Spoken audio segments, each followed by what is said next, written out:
অভিযান ছিল, দুটো ব্যারিকেড টপকেও গিয়েছিলেন, তারপরে বাধা পেলেন। এখন কি কর্মসূচি কি করবেন? ইস্যু নিয়ে নয়, পুলিশি নিষ্ক্রিয়তা নিয়ে। গোটা রাজ্যের মতন মালদা জেলাতেও একাধিক পাচার, ড্রাগস, খুন, রাহাজানি, এখানে কোনো কিছু বাদ নেই। এমনকি টোটো যদি রাস্তায় চলছে তো পঞ্চায়েত থেকে নির্দেশ দিয়ে দিচ্ছে যে 2000, 5000, 10,000 লাগবে, তার কোনো রসিদ নেই। কেন লাগবে? টোটোতে একটা লোক চাপলে 10 টাকা লাগে, আর সে সারাদিন মাথার ঘাম পায়ে ফেলে কোন রকমে নিজের জীবনটা কাটায়। তো তার জন্য কেন তৃণমূলের নেতাদেরকে 2000, 5000 দিতে হবে? পুলিশ জানে না এসব?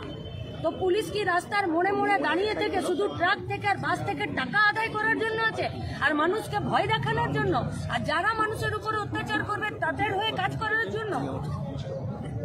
তাই ছাত্র, যুব, মহিলা মিলে আজকে আমাদের এসপির সাথে বিভিন্ন ইস্যুতে কথা বলার কথা ছিল। কিসের জন্য ব্যারিকেড দিলেন, আর কিসের জন্য সংসেজে দাঁড়িয়ে আছেন, আর কিসের জন্য অত বড় বাসের স্ট্রাকচার করেছেন আমরা জানি না। আমাদের কমরেডরা প্রস্তুতি নিচ্ছেন, আমাদের ডেপুটেশন কপি রাখা আছে।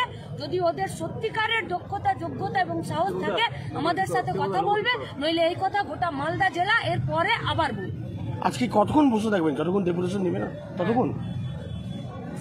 এসপি তো একটা নিজস্ব কোনো সাহস এবং একটা দক্ষতা, যোগ্যতার প্রয়োজন।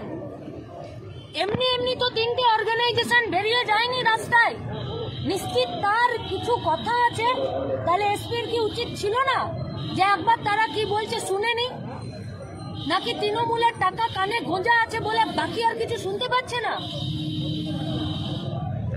এসপি কে ঠিক করতে হবে যে এসপিরা মানুষের জন্য, নাকি থানাগুলোকে যেমন তৃণমূলের পার্টি অফিসে পরিণত করে দিয়েছে সেরকম এসপি তৃণমূলের দলদাসে পরিণত হয়েছে কিনা?